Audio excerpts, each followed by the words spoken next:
Life in American concentration camp of Manzanar. Manzanar, Spanish for apple orchard, began soon after 1900 in the dream of a fruit-growing empire and today is a national symbol of America's decision at the onset of World War I to confine thousands of its citizens of Japanese ancestry behind barbed wire. The photos collected here were taken by the legendary photographer Ansel Adams in 1943, after the December 7, 1941, attack on Pearl Harbor.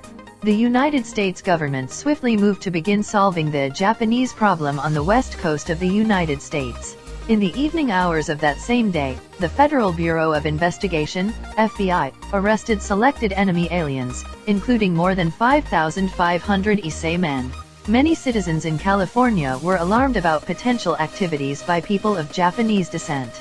On February 19, 1942, President Franklin D. Roosevelt signed Executive Order 9066, which authorized the Secretary of War to designate military commanders to prescribe military areas and to exclude any or all persons from such areas.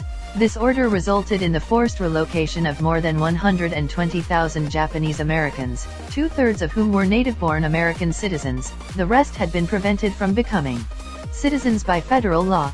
Over 110,000 were incarcerated in the 10 concentration camps located far inland and away from the coast. The Manzanar concentration camp was situated on 6,200 acres, 2,500 ha, at Manzanar, leased from the city of Los Angeles, with the developed portion covering approximately 540 acres, 220 ha. 8 guard towers equipped with machine guns were located at intervals around the perimeter fence, which was topped by barbed wire.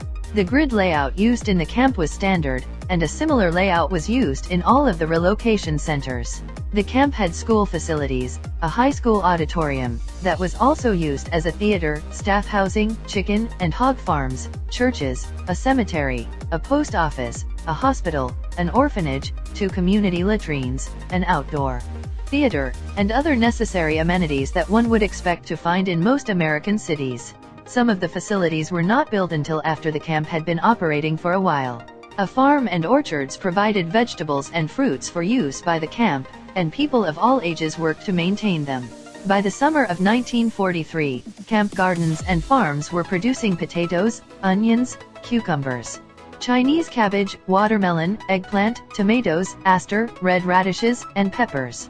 Eventually, there were more than 400 acres of farms producing more than 80% of the produce used by the camp.